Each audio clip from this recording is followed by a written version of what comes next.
Okay, I'm going to start this morning by just welcoming everyone. Welcome to Tung. Nice to see all of you guys. Welcome to everyone online who's joining as well. Today is our group learning program, and we're in chapter 1 of our book, Developing a Life Practice, The Path That Leads to Enlightenment. After our meditation, I'm going to share with you guys information about chapter 1, which is titled The Universal Teachings, Love, No Harm, and Good Morals. This is where you can start seeing the connections between things like Buddhist teachings, Christianity, Islam, Judaism, Hinduism, all these different traditions. You can see the connections between them, that there tends to be these 3 universal teachings of love, no harm, and good morals. And I'll help you guys to understand that, because it really helps you in your practice to realize that what you've learned in the past, there's kind of a continuation of that as you grow and develop on the path to enlightenment. You don't need to leave behind the things that you've learned in other places. You can just understand them in relationship to the teachings of the Buddha, and I'll help you guys to be able to see that. We start each one of our classes with meditation, so I'll start you guys off with that, and then we'll move into the talk about the universal teachings. If you'd like to join for meditation, I start with chanting to ease us into the meditation. We have the chanting sheets over there on the cabinet. You're welcome to help yourself to the chanting sheets. There's the Pali words there, then there's the English translations that you'll be able to see that I'm chanting in order to ease us into meditation and get more benefit out of the meditation itself. It's not a rite, a ritual, or a ceremony, or worship, or prayer, or anything like that. This is just to help you ease the mind into meditation. During the lifetime of the Buddha, they used chanting as a way to commit the teachings to memory, that every 2 weeks the students would come together and they would recite his teachings orally as a way to remember his teachings. Where today we don't need to do that because we have books and audiobooks, videos, podcasts, things like this, but we still chant in order to ease the mind into meditation and get more benefit out of the meditation itself. If you read the English translations, you're going to see a lot of appreciation, gratitude, and respect for the Buddha. And because of this, I don't think the Buddha actually created these himself. They are probably created by his students, either during his life or after his death, because a Buddha wouldn't walk around and, say, here, chant these things to me out of respect for me. This would be ego and arrogance. So instead, I suspect his students created these, because if you learn from a teacher how to move from anger, sadness, frustration, irritation, annoyance, guilt, shame, fear, stress, anxiety, and all these other feelings to this peace and joyful mental state, and this teacher didn't want anything from you or expect anything from you, you'd probably have a lot of respect for that person too. So that's why I think that these actually came from his students, not the Buddha himself. So we're going to use these to ease into the meditation and get more benefit out of the meditation. Then there's going to be a period of time where I'm going to be guiding you in the meditation. It's kind of like instructing you in the meditation while I'm actually teaching it to you at the same time, and we're doing it at the same time. Everyone here will be able to meditate together, because after that instructional period, there's going to be a period of time where it's just quiet and we're just all meditating together. Everyone here and everyone online will just all be meditating at the same time. Then we'll come out of that meditation with some more chanting, and that's where I'll start today's class. In terms of your body position for meditation, there's 4 positions that the Buddha taught: seated, lying, standing, and walking. And you would learn these at different times in your journey to enlightenment, but oftentimes people are starting off in the seated position, so I'll give you guys some guidance on the seated position. It's important to understand that there's not just one way to sit. You can sit however you're comfortable, so the guidance that I provide for you are just suggestions for you to consider to find something more comfortable for yourself. So you find whatever's best for you. But you might consider, if you're on the floor, you might have some cushions under your rear. This will kind of soften the seat a bit. If you're going to bring your legs together in your cross-leg position, you might just do that lightly. If they're real tight, it can impede the circulation in the lower body. Some people like to put their legs off the mat. This gets the hips up in the air, and it lessens the angle at the hips, the knees, and the ankles, allowing the circulation to flow. The Buddha put his right hand over his left with his thumbs together, and he put this into his lap.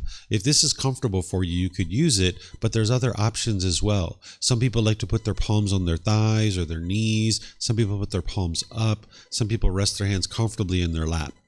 And then in terms of anybody who might be in a chair, or maybe if you're at home on a bench or a sofa or in a wheelchair, you can also sit however you're comfortable. Sometimes people like to put their feet flat on the floor or lightly cross at the ankles, but you can see I'm here in a chair with my legs crossed, so that's an option as well. And then you can put your hands and arms wherever you're comfortable. With your upper body, you would like that to be erect with the sternum up and the shoulders back. That'll help keep the mind attentive and alert during the meditation. Whereas if you were slouched, the mind would have a tendency to be dull or lethargic. But if you were real rigid, the mind could be overactive or uptight. So you'd like the upper body to be in the middle, where your mind can be attentive and alert during the meditation. It also makes it easy for you to breathe in through the nose and out through the nose. Meditation is a dedicated, active, purposeful training session where you're eliminating certain unwholesome qualities from the mind and you're cultivating certain wholesome qualities in the mind. So you would like the mind to be attentive and alert during this training. So by having the sternum up and the shoulders back, it'll keep the mind attentive and alert and make it easy for you to breathe in through the nose and out through the nose. So again, I'm going to ease us into meditation with chanting, which you guys are welcome to join in on. And then I'm going to come back in with some guidance to help you from there. Arahang Samma Sambuddho Mahakawa Bhutang Mahakavanang Apivateyami Savakato Mahakavata Tammo Dhammang Namasami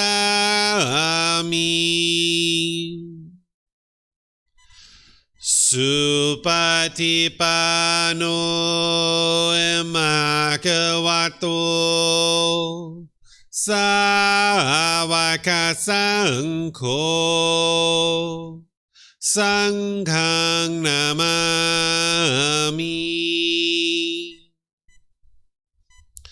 Namo Rasa Bhagavato Arahato Samma Sambuddhassa Namo Rasa Bhagavato Arahato Samma Sambuddhassa Namo Rasa Bhagavato Arahato Samma Sambuddhassa Iti piso Mahakawa Arahang Samma Sambuddho Vicacaranang Sammuno Sakato Rokawitu Anutero Purisa Dhamma Sati Satatawa Manusrang Poto Bhagavati.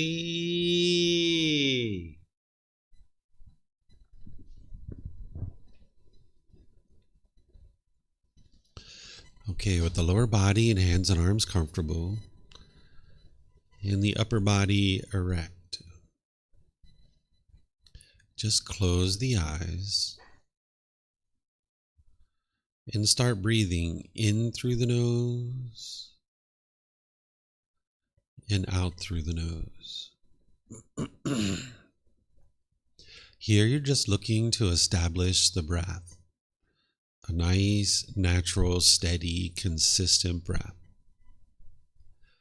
Not forced or controlled, just a gradual inhale through the nose, experiencing the full breath. And then whenever you're ready, exhale out through the nose. Breathing in and out. Breathing in and out.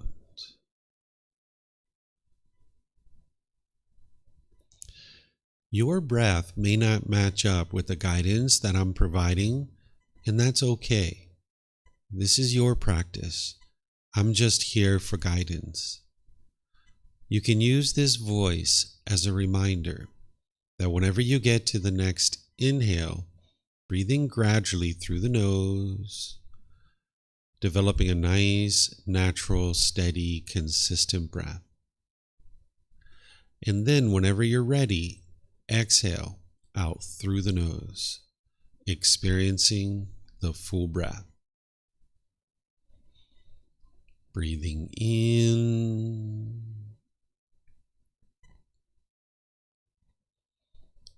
and out.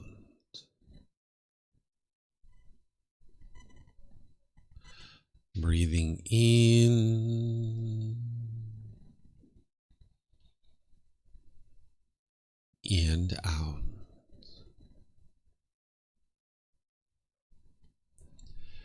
With the breath well established, start fixating the mind on the breath, either the sound of the breath coming into the nose or the sensation of air moving over the skin into the nose. The breath is the present moment. Fixate the mind on the breath, the present moment. Breathing in and out.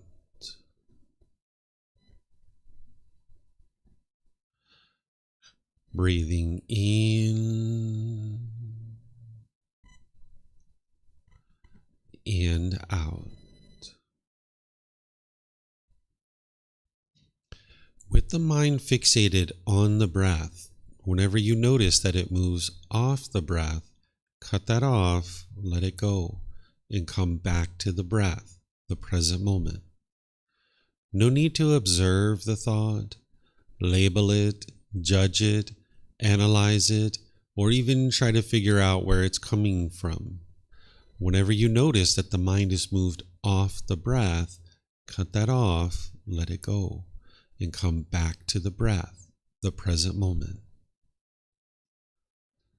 Breathing in and out. Breathing in and out.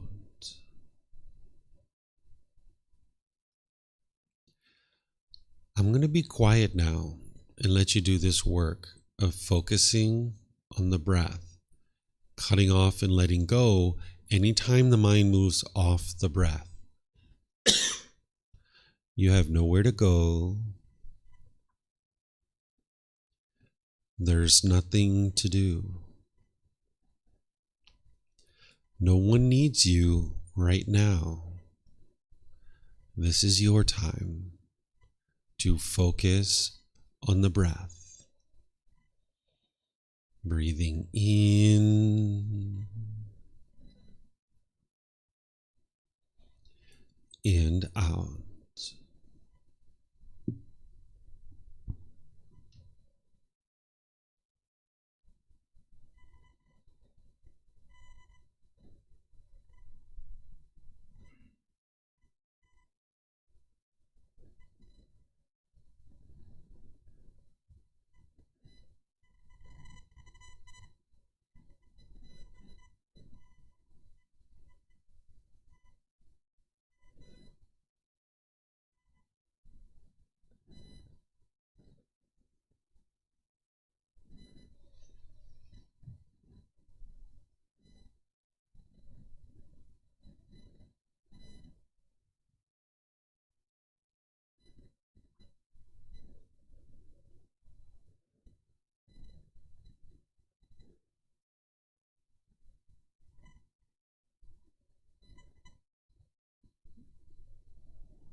อะระหังสัมมาสัมพุทโธมหาเขวา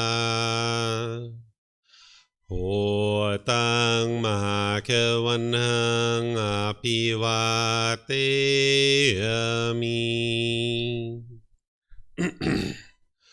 สวากขาโตมหาเขวัตตาธัมโม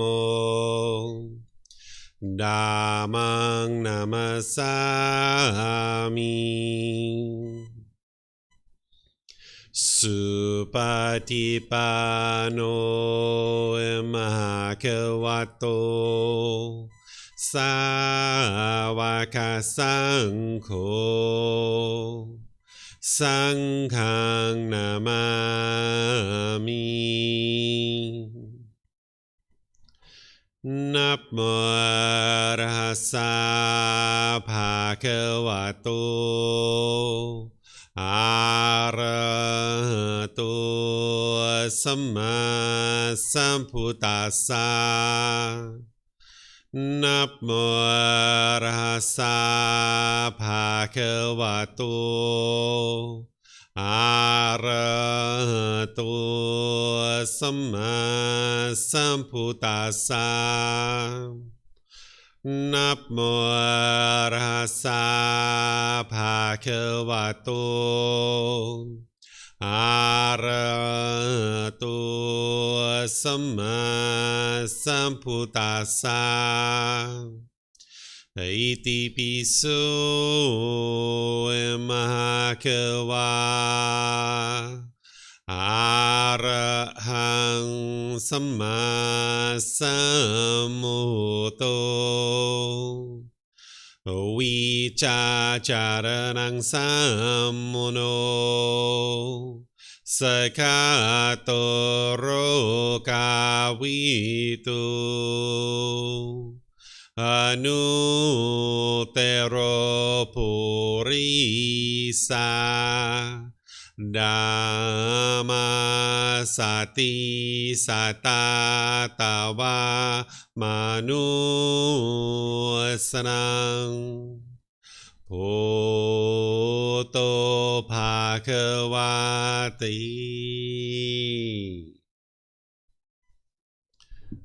Okay, if you guys would like to slowly make your way out of meditation.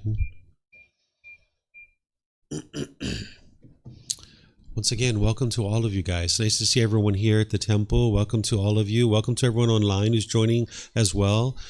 Today's topic is from our book, Developing a Life Practice, The Path That Leads to Enlightenment. This is a book you can get for free by downloading it from our website. You can take it and go print it. You can get printed versions here by just reimbursing us for the printing cost, or you can get it on Amazon if you have access to Amazon. This is the book that we use for this program that we meet on Sundays and Wednesdays, where each Sunday I go chapter by chapter. So far, we've overviewed the teachings of the Buddha, exploring the Eightfold Path in detail, and we've talked about the 10 fetters and the 4 stages of enlightenment. The first 4 weeks of this program, we were really going in depth with the core central teachings of the Buddha. But now what we're going to do is we're going to start at the very beginning of the book and go chapter by chapter each Sunday. We have another 6 months of this program. So if this is the first time you're hearing about it, this is an excellent time to get into this program, because we're starting from the very beginning of the book, where you can be reading the book either before class or after class, and then coming to class and attending class to be able to learn more about what's in the book. Because there's certain things that are in the book that aren't in the classes, but there's certain things in the classes that aren't in the book. So I share things with you guys to be able to help you further understand what it is that you're reading in the actual book. So if you would like to learn and grow and develop on this path to enlightenment that the Buddha taught, there's available options for you to be able to get really in depth with his teachings and be able to understand how to make your way to this enlightened mental state. What enlightenment is where the mind's completely peaceful, calm, serene, and content with joy. By the time you get to enlightenment, you will no longer experience any anger, sadness, frustration, irritation, annoyance, guilt, shame, fear, stress, anxiety, loneliness, boredom, shyness, resentment, jealousy. All those feelings and others are eliminated from the mind through training of the mind. You're uprooting pollutions that the Buddha discovered about the mind. You're getting to a point where the mind's focus, concentration, clarity, and deep memory, because the mind's going to be performing optimally. And you'll notice that your personal and professional relationships are really blossoming because you're not being bitter and harsh and hostile any longer. That's part of what the unenlightened mind does, is it tends to be bitter and harsh and hostile to people in certain situations. And now that just comes back to you. As long as you're putting out harmful conduct, that harm comes back to you. By the time you get to enlightenment, you're not even in a bad mood anymore. It's physically impossible for you to experience even the slightest of bad moods by the time you get to enlightenment. So the Buddha taught this path of purification of the mind to be able to help people understand what he did in order to get to enlightenment. And there's many things that you need to learn as part of this journey.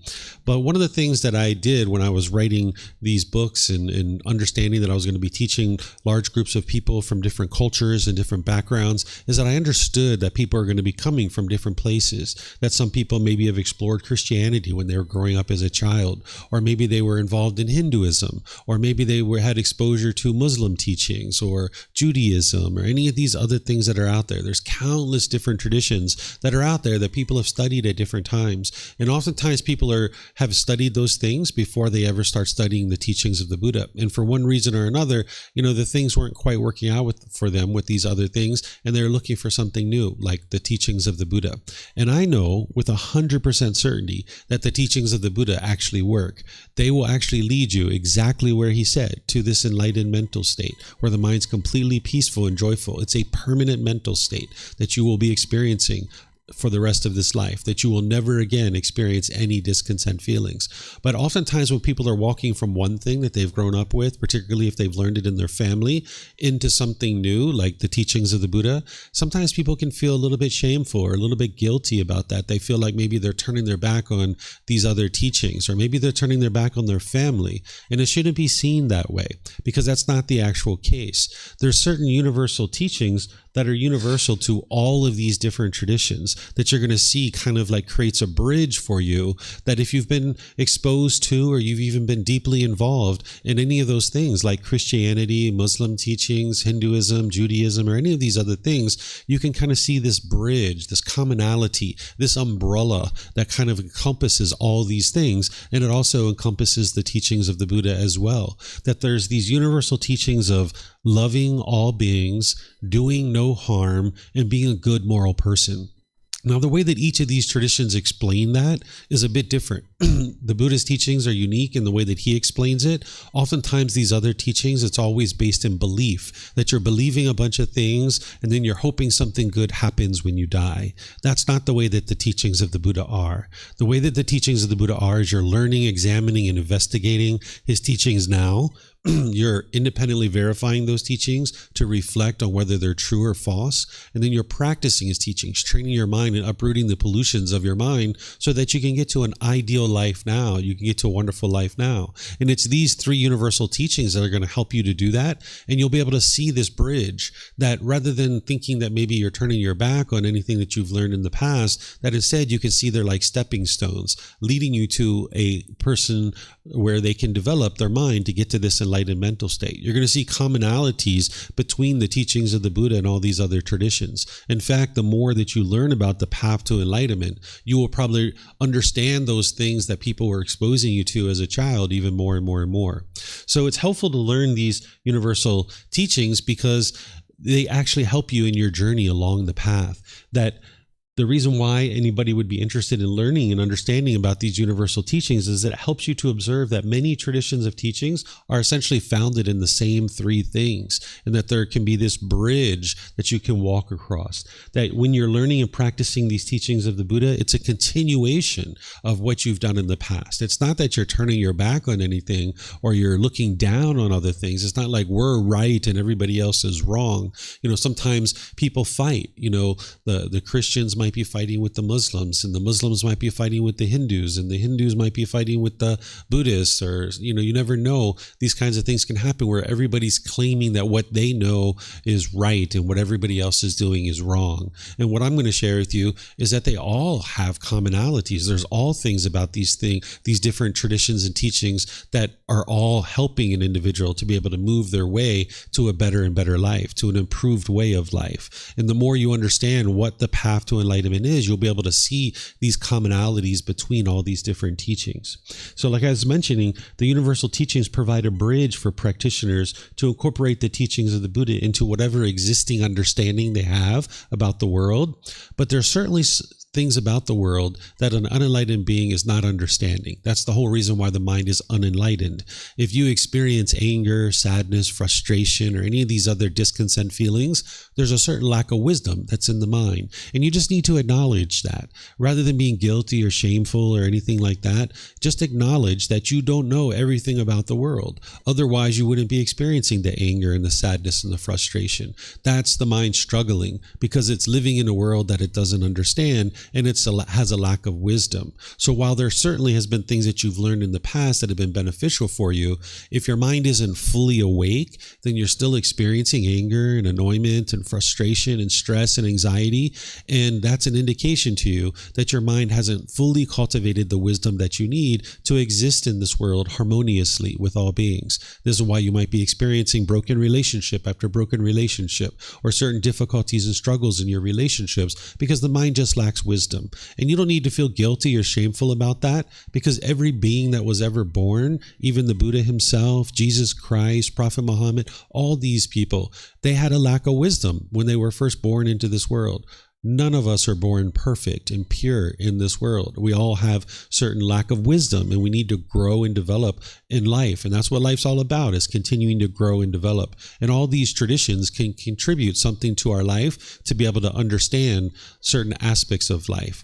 In my opinion, the teachings of the Buddha are the complete package, which explains everything to you of exactly how to train your mind to get to this enlightened mental state. But there's certainly benefits in these other things that we might have been exposed to as we were growing up as a child or in our early adulthood or what have you.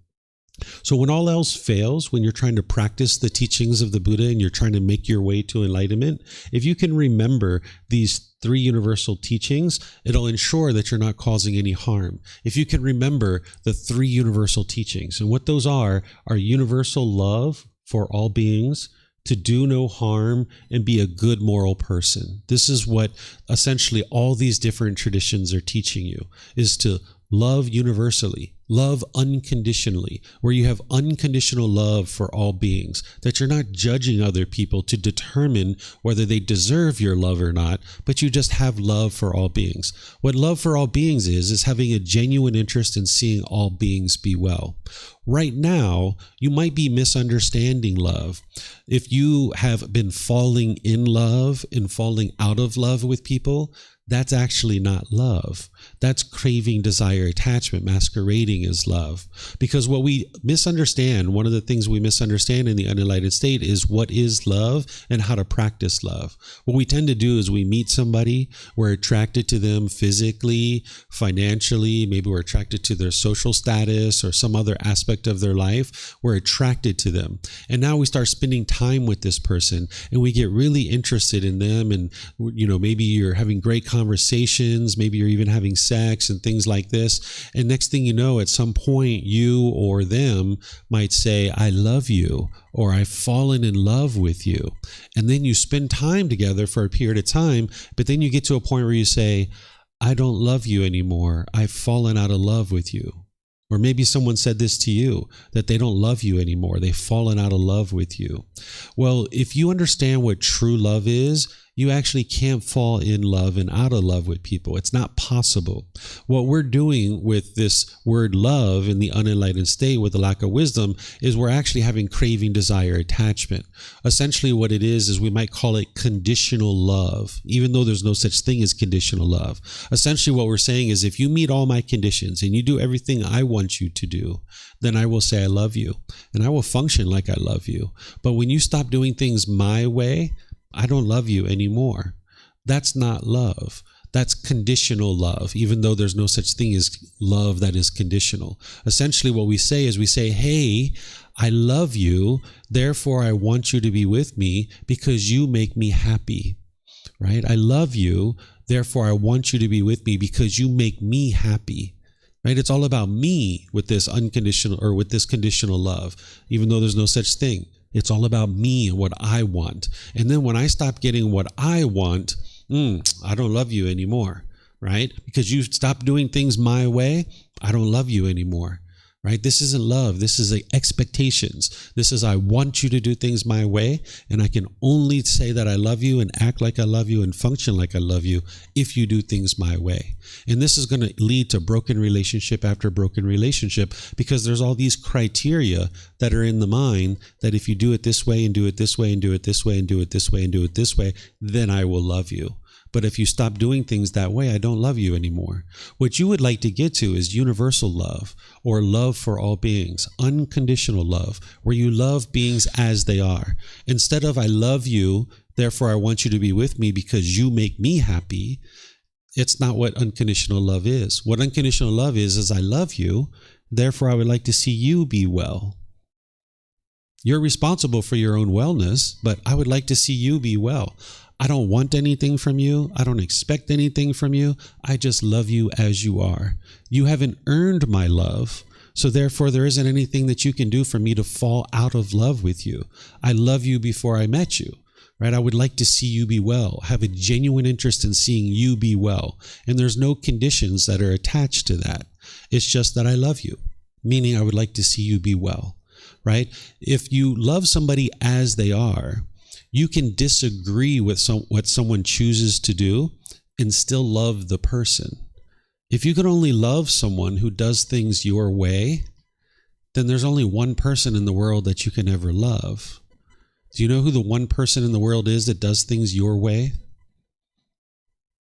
You got it, right? It's you. You're the only person who does things your way. So if you can only love people who do things your way, that means you can only love one person in the world. And you might even have trouble loving yourself sometimes. Sometimes people have negative inner talk, negative dialogue inside their own mind, where it's very challenging to even love yourself sometimes, right? So what you would like to do is be able to understand what universal love is true love. It's unconditional love. It's loving someone as they are without judging them. It's not judging someone to determine whether they deserve your love. It's just loving them as they are unconditionally. So there's the person. Then there's decisions that people make.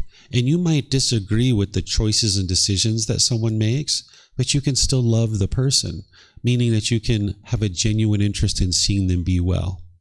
I've never met anybody who's agreed 100% with everything that their parents have ever done. I've never met anyone like that, but you love your parents, right?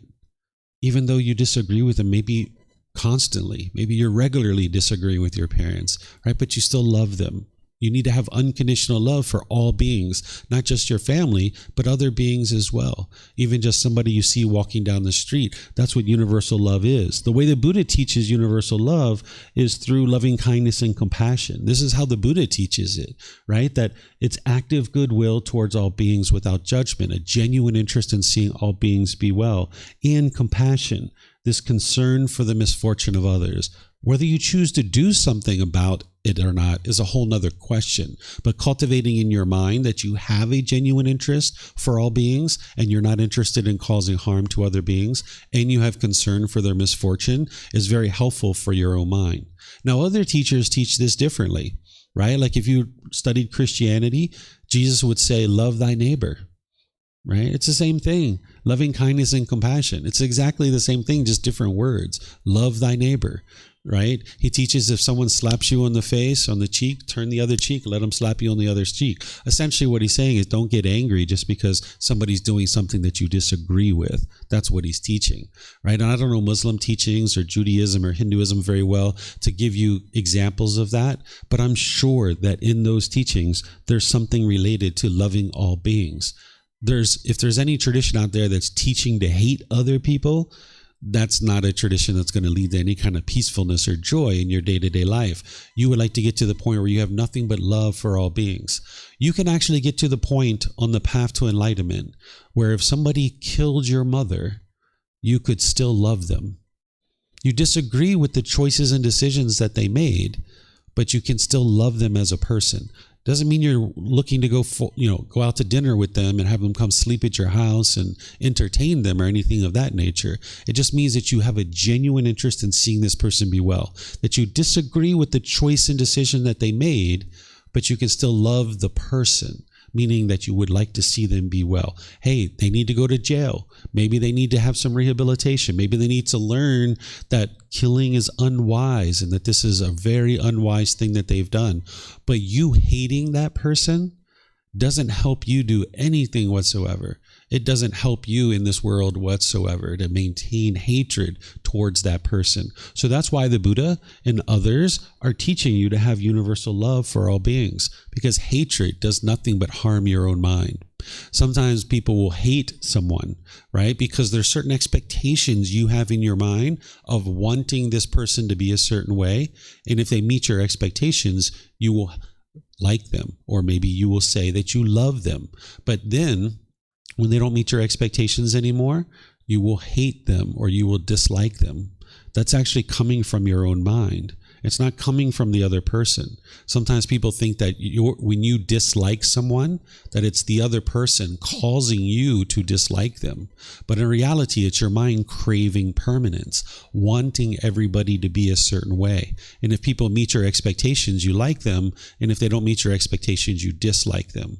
And then it can go as stronger. It can be hate, where somebody hates. And hatred is just causing harm to your own mind. If you have resentment and grudges that you're holding on to within your own mind, sometimes people think they're getting back at that person. Maybe someone cheated on you, like an ex-boyfriend or ex-girlfriend, or maybe somebody stole something from you, or maybe somebody lied to you or something like this. And now maybe you hold on to a grudge and you think you're getting back at that person for what they did to you. But this isn't getting back at them. It's actually harming your own mind. It's like holding on to a hot coal, trying to burn somebody else.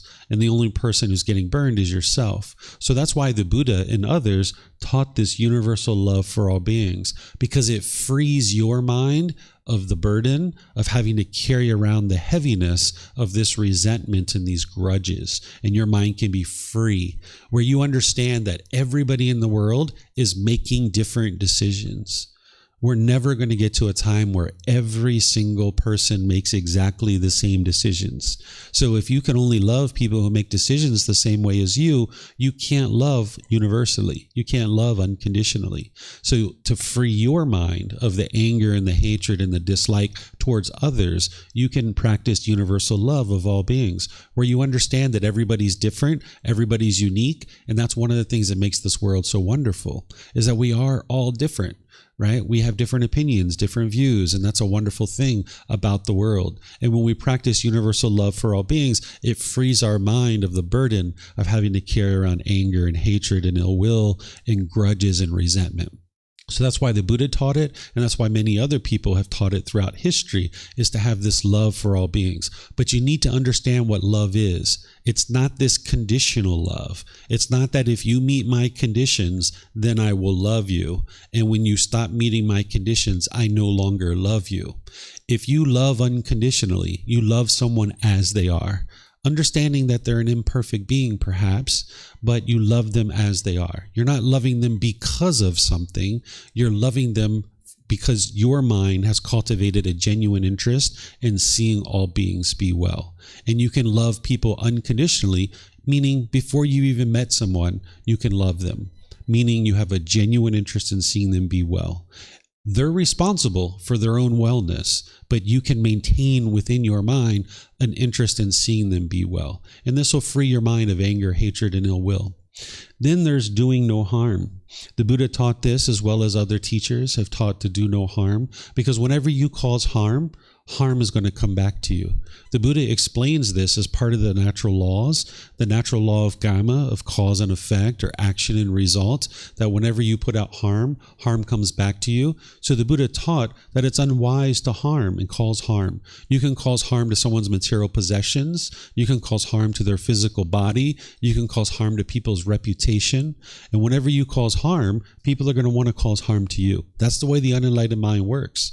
If you cause harm to an enlightened being, they're not going to attempt to cause harm back to you. But very few people in the world are enlightened at this point. So if you go around the world causing harm to various people, people are going to cause harm to you. And if you don't understand the natural law of karma, of cause and effect or action and result, you are most likely out there causing harm without even realizing it. Through your intentions, your speech, and your actions, maybe even your livelihood, you might be causing harm to other beings. And now when that harm is coming back to you, you might be blaming it on other people. Or you might be thinking that it's good luck or bad luck, or you might think it's destiny or fate, or maybe a being like God or the entity called the universe that people talk about.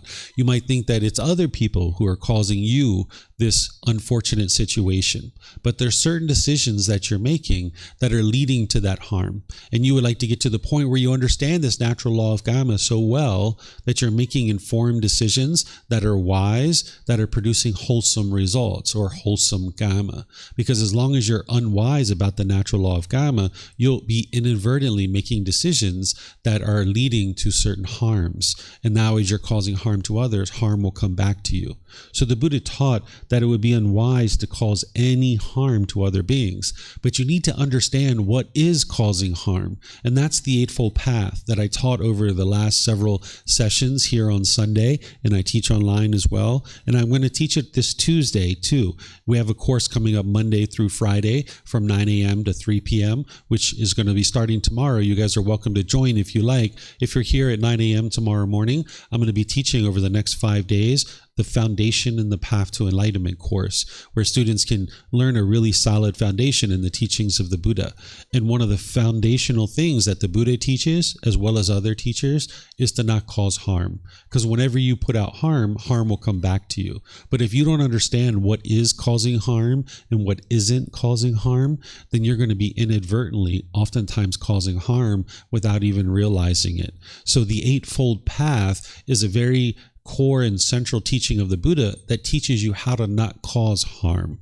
And if you haven't studied that based on the original words of the Buddha, you are going to be out there inadvertently causing harm without even realizing it. And when you experience these unwholesome results coming back to you, you might be thinking it's from somebody else, but it's actually your own decisions that are leading to that. It's not good luck or bad luck or destiny or fate or God or some entity called the universe or other people. It's your own decisions that are leading to these harms. And by you understanding this natural law, you can make wiser and wiser decisions that are leading to more and more wholesome results. So the Buddha taught not causing harm, as well as Jesus, Prophet Muhammad, and all these others, right? So it's important not to cause harm. And this is one of the universal teachings.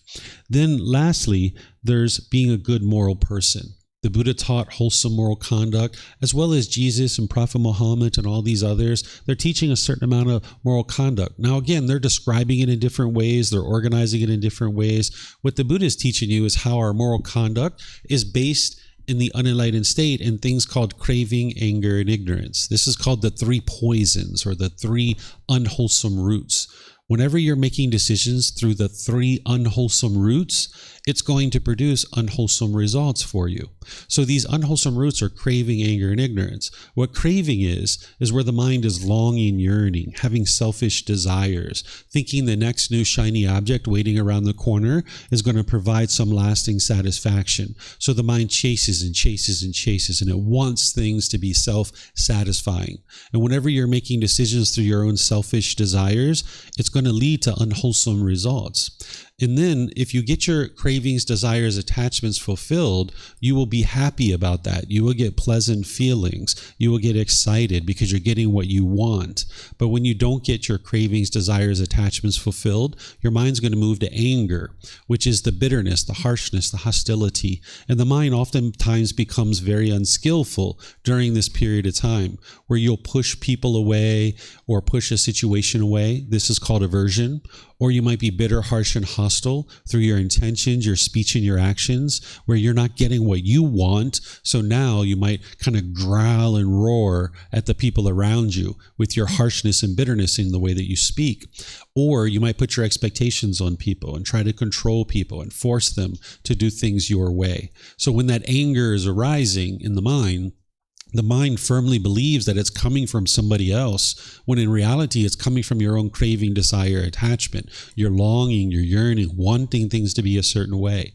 And if you get things your way, you feel happy about that and you get pleasant feelings. But if you don't get things your way, you get angry or ill will or frustration or agitation or annoyance. Even the slightest dislike can arise in the mind. And that's where the mind attributes these painful feelings to something external. So that's where it pushes away, it becomes bitter, harsh, and hostile, or it puts its expectations on people. And then where all this is coming from is something called ignorance, or the unknowing of true reality. Because the mind lacks wisdom about the natural laws, it continues to crave, sometimes getting what it wants, and it's happy about that. Other times it doesn't get what it wants, and it experiences painful feelings. And then that's where the anger is arising, and then it becomes unskillful, pushing away, being bitter, harsh, and hostile, or putting expectations on people. All that's coming from the lack of wisdom, the unknowing of true reality. And as long as the mind is functioning through craving, anger, and ignorance, where it's lacking the wisdom of what's truly happening within your own mind, the moral conduct is oftentimes unwise, where someone can be bitter, harsh, and hostile. You, I'm sure, have done this, where you've been in bitter arguments with people, maybe yelling and screaming at them, so upset because you think that they're the ones who are causing you to be angry, and you might be trying to force them or control them to do things your way, when in reality, not everyone in this world is going to do things your way. You need to come to terms with that you're the only one who does things your way, and everybody else is doing things in their own unique way. This is the impermanent nature of the world. But with the mind's ego will think your way is the right way, and everybody else's way is the wrong way. And now when you're interacting in your day-to-day life, you'll have certain challenges and struggles in these situations. So this wholesome moral conduct is there to help you be able to see the wise way to conduct yourself in your day-to-day basis, that you can interact with people in a wise way that's going to not cause harm through your intentions, your speech, your actions, your livelihood. You would like to be able to practice in such a way that you're not causing harm to others through your moral conduct. The Buddha gives you very clear guidance on this about how to function without craving, anger, and ignorance. He's not doing it as rules or commandments or anything like that. He's just helping you to be able to see what is wise, wholesome moral conduct that is going to produce wholesome results in your life, and then what is unwise. And you can independently verify this through learning the teachings, through reflecting on them to independently verify them, and then practicing them. And more you'll be able to see that they actually work. That when you're practicing the good, wholesome moral conduct, you're going to see that your relationships are gradually improving. So the Buddha taught this good moral conduct to be able to train your mind with wisdom about what would be a wise way to interact in the world. But then as you're learning that, it's important that you don't have the expectation that other people will function in this same way. Because if they're not learning and practicing these teachings, they're not going to necessarily know that. Not only the Buddha taught about good, wholesome moral conduct, but so did other teachers as well. The Buddha helps you to be able to see that where the unwise moral conduct is coming from is because of the pollutions in your mind, and you need to eradicate the pollutions of your mind so that your moral conduct can become wiser and wiser, where oftentimes what you're learning in other places is kind of rules and commandments around moral conduct. And you don't necessarily know why the unwise moral conduct is happening, and you don't have the tools and the techniques to uproot those causes and conditions that are producing the unwholesome moral conduct. So if you're just given a bunch of rules and commandments of, hey, you need to do this, but you don't have the tools and techniques to uproot the causes and conditions that are producing the unwise moral conduct, you're kind of left to your own devices. And it's a real struggle in the world to do this wise moral conduct because you don't have the tools and techniques to uproot the pollutions that are motivating the unwise moral conduct. So the Buddhist teachings are very unique in that it explains to you why you have unwise moral conduct, and it gives you the tools and techniques to uproot those conditions that are motivating that unwise moral conduct. So that now when you understand what is wise moral conduct, more and more you can do that easier and easier because you're uprooting the pollutions of mind or the causes that are producing the unwise moral conduct. So all the different traditions, they teach these three universal teachings. And if you can keep these in mind and study the teachings of the Buddha closer and closer, you'll be able to practice these more and more. Universal love for all beings, do no harm, and be a good moral person. And now when you're interacting in the world through the teachings of the Buddha, no matter what tradition somebody is from, they'll be able to see like, wow, this person's so polite, they're so kind, they're so friendly, they're so loving, they're so warm, and you'll have nothing but sustaining and satisfying and fulfilling relationships. So this is a very short topic. I think it's one of the shorter chapters in the book. Like I mentioned, it's just kind of a bridge to kind of open up the book and get you headed in the right direction with the teachings of the Buddha, understanding that you don't need to turn your back on anything that you've learned so far. But there's certain things in your past that you are going to need to understand that maybe they haven't been the most informative. And where now you're getting the teachings of the Buddha, there's going to be more information that's going to help you to more fully see why you've been doing the things that you've been doing in your day-to-day life. Not thinking of yourself as a bad person or any kind of guilt or shame or fear, but just understanding that this is the way people are born with this unenlightened mind, and you can gradually move your way to becoming a better and better human being through training your mind. So this is everything that I have to share with you guys today, but what I usually do is I open up for questions. So if you guys have any questions, you're more than welcome to ask those, whether it's about this content or anything else that you would like to ask questions about. Here at the temple, we have microphones. If you could get a microphone and just press the gray button, you'll see the lights come on. You can hold this up to your chin. We'll be able to hear you here at the temple, and they'll be able to hear you online. And then for those of you guys online, you can put your questions into Facebook, YouTube, or Zoom in the comment section, or in Zoom, you can electronically raise your hand and ask any questions that you like. So is there anybody here, anybody online that has questions? Steve? Yep.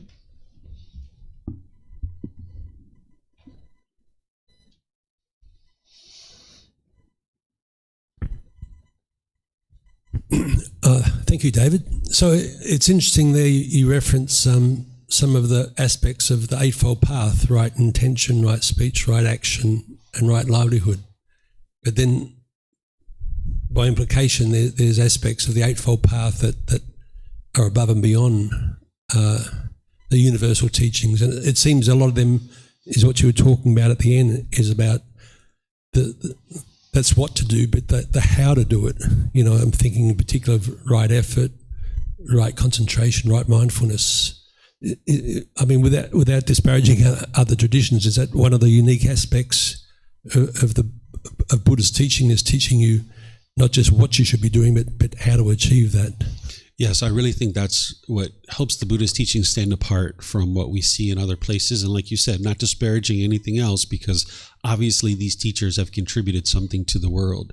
You know, their objectives were very different between the Buddha, Jesus, Prophet Muhammad, and others. They had very different objectives, and they all met the objective that they were setting out to achieve. The Buddha was helping people to understand how to liberate the mind, how to get to this enlightened mental state. While he talked about God and he helped people to understand this being, he wasn't really focusing on that, right? He didn't put God at the center of his teachings. He put you at the center of his teachings. So at that time, people believed in multiple gods. So 500 years later, Jesus comes along and he performs a bunch of miracles to convince people who he was. And then he essentially said, hey guys, by the way, there's just one God, right? And he accomplished his objective, that nowadays, if you talk to people about God, most people think about just one God, where of course there's still some people in the world that think there's multiple gods, but by and large, Jesus accomplished what he set out to accomplish. I don't know 100% of what Prophet Muhammad's goals were and so forth, but all of these teachers met their certain goals. But I think what the Buddha did that makes his teachings very unique is he focused you on training your mind and getting to a wonderful life now, where what a lot of these other traditions are based in is belief and getting to a wonderful afterlife, that once you die, there's going to be this grand period of time that you experience after you die, where the Buddha's teachings are able to help you to figure out how to get to a wonderful life now. And that's what you would like, right? Like, why wait, however many years until you die to figure out whether you believed properly or not? Instead, figure it out now. And that's the beauty about the teachings of the Buddha, that as you're gradually training your mind, you can see that you're figuring it out, because there's situations where you're once angry or sad or frustrated. And as you're training your mind in these teachings and you're experiencing those same situations, you can see that your mind isn't experiencing anger and sadness and frustration any longer. And you'll know it's these teachings that are contributing to that. So yes, that mental discipline section of the Eightfold Path, I think, really sets the teachings of the Buddha apart, because he's really focusing you and honing in on what's the real problem here. It's not that you didn't believe, because the Buddha doesn't even talk about belief, right? In terms of believing his teachings, he teaches you not to believe anything. So he's not talking about you didn't believe enough. You need to pray to this being and ask for this being's blessings and this being's rewards. It's not about enticing God to do something for you. It's about you doing it for yourself and cultivating wisdom. And this is really, in my opinion, very much different than what we see in other places. And the beauty is that it really focuses you on the true problem in the mind. Therefore, you can experience a true solution where you can actually see that it's actually working. Yeah. Any other questions here or online that you guys would like to ask? Okay. I'm not seeing any questions online. I don't see any questions here either. So if you guys don't have any questions, what I'm going to do is just end class by thanking all of you guys for joining. Thank you for your interest to learn the teachings of the Buddha. This is just a very short chapter here at the beginning of our program, where I just kind of help people to learn a little bit about these universal teachings. Next week in our program, it's chapter 2, and it's titled, Why Study the Teachings of the Buddha? So we'll give you guys an opportunity to read that chapter before or after class if you like, and then we'll talk about it on next Sunday. This Wednesday, I'm going to be teaching as part of the 5-day course. I'm going to be teaching throughout these 5 days, Monday through Friday, from 9 a.m. to 3 p.m. And on Wednesday morning, I'm going to be doing meditation with students, and I'm going to be teaching the 3 unwholesome roots, or the 3 poisons, how to transform your mind away from those, giving you solutions for that. We'll be teaching the 5 precepts in the morning as well. We'll have a lunch break. And then in the afternoon, I'm going to be teaching walking meditation. But I'm going to be teaching all this week. So if anybody would like to continue to learn, you're welcome to come as much as you like or as little as you like throughout this week, because I'll be here from 9 a.m. to 3 p.m. each day going forward to this week. And then, of course, we have our Pali Canon English study group each Saturday as well. So thank you all for joining. And if you have any questions that you would like to come talk with me about privately, you're welcome to do that as well. So have a very lovely and wonderful rest of your day. We'll see you next time. Sawadee-khap. Sawadee-khap.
Thank you again for watching.